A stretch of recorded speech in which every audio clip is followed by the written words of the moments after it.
But in any event, it seems to me that Barack Obama will be the candidate. And if you look at the polls, all of these states that used to be heavily Democratic states are within 2 or 3 or 4 points. Connecticut, New York, New Jersey, Pennsylvania. These are all states we can win. We can win for the presidential candidate of our country.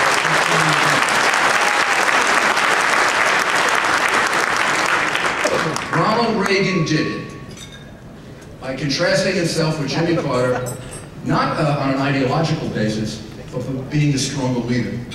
And I think when you contrast John McCain and Barack Obama, there'll be no question that John McCain clearly is a stronger leader. And I believe that will put him in a good position to win this state and neighboring states.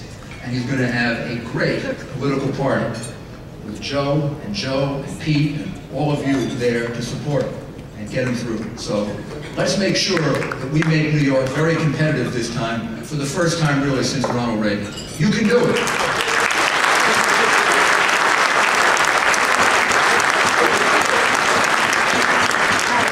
The second reason that I'm here is to make sure that you understand the importance of holding on to the state Senate and making gains in the Assembly this year.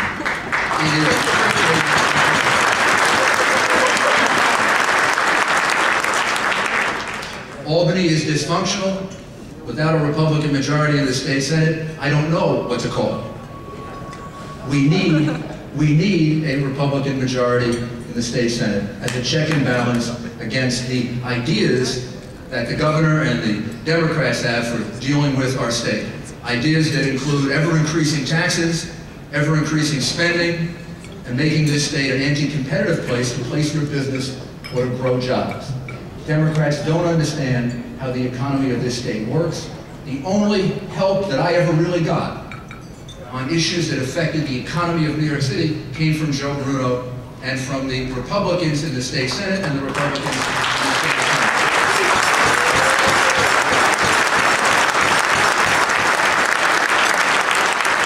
I can't speak for Mayor Bloomberg, but I will. I bet the case is the same with Mayor Bloomberg, but he has to speak for himself. But we know what he really believes, Joe. No. So I can't stress the importance enough of keeping a Republican majority, including for the redistricting that will go on for the United States Congress. We have got to keep our majority in the state Senate. We have a great leader in Joe Bruno. Joe looks 20 years younger.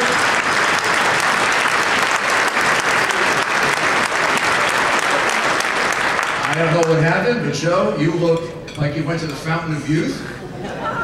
I think something that happened this year revived you, right? I remember him telling me that when he was young, he was a boxer, and he had a conversation with someone who will go nameless, who's now gone from New York politics, who said he was going to knock you out. Well, we know who got knocked out.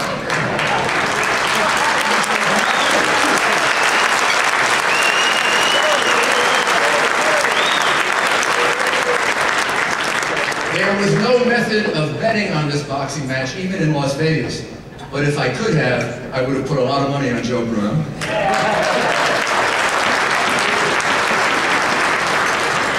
And now you should put a lot of money on Joe Bruno, because this is going to take a lot of money to make sure that we keep our Republican majority in the Senate, that we build our numbers in the state Assembly, and that we continue to have the check and balance that we're going to need really just to protect our state for the next 2 years, and then maybe move to really changing things completely.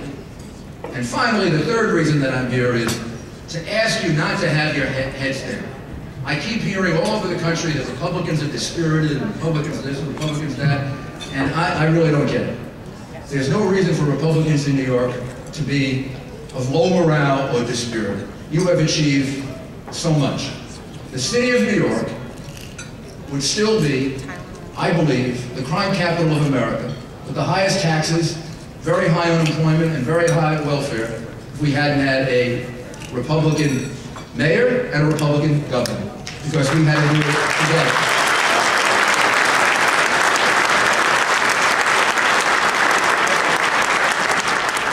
Remember the conditions before we started electing Republicans. It was my administration and George Pataki's administration that turned around this city, that turned around the economy of this city, that created a large degree of safety. You should be very proud of that. You brought that about. I wouldn't have been able to do it if it wasn't for the Republican Party helping me get elected. George Pataki wouldn't have been able to do it if it wasn't for the Republican Party helping him get elected. You achieved all of that. And we should be very, very proud of what we've achieved nationally. We put 2 great justices on the Supreme Court under George Bush, and I can go through many, many achievements. I will conclude with just one that is highly personal. And I made this point last night in front of a largely Democratic audience that will not give George Bush credit for anything. It's really unfortunate the way he's been demonized. Because on September 11, 2001, or the 12th, or the 13th, or the 14th, or the 15th, if you asked me, or Pete King, who knows this subject intimately, if this country would be attacked again, I would have told you yes. Not only would I have told you yes, we would be attacked again, I was being told we were going to be attacked again, and I was being told to get ready for it. And I was being told the ways in which we thought we were going to be attacked again, and what we had to get ready for. And it was truly a matter of great, great concern. Well, we haven't been. If we had been, George Bush would be blamed for it. Well, he's kept us safe. And I believe he's kept us safe because he's kept us on offense against an enemy which in the past we had been on defense against.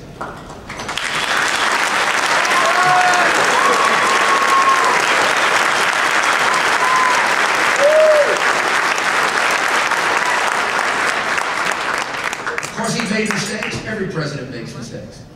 Every president gets a certain number of things wrong and a certain number of things right. But this president has gotten the big thing right, and that is keeping America safe. And we want to build on that, not go back to where we used to be in the 1990s when we were playing defense with terrorism. And we're seeing a lot more attacks on us than we're seeing today. So who is going to accomplish that for us? John McCain and a Republican administration and a Republican Congress.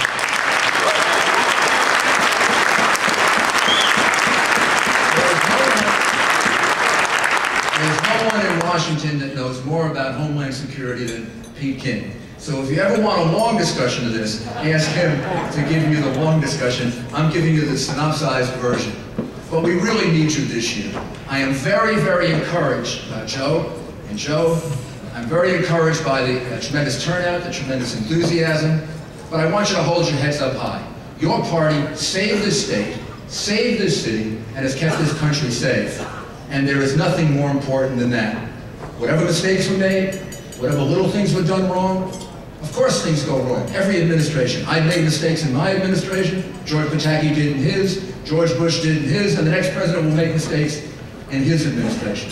Or maybe her administration, although it looks like it's going to be his administration right now, but who knows, right? But every president makes mistakes. But the point is, this president got the big thing right, and all Republicans should be very, very proud of that. We should not take one back seat to anything.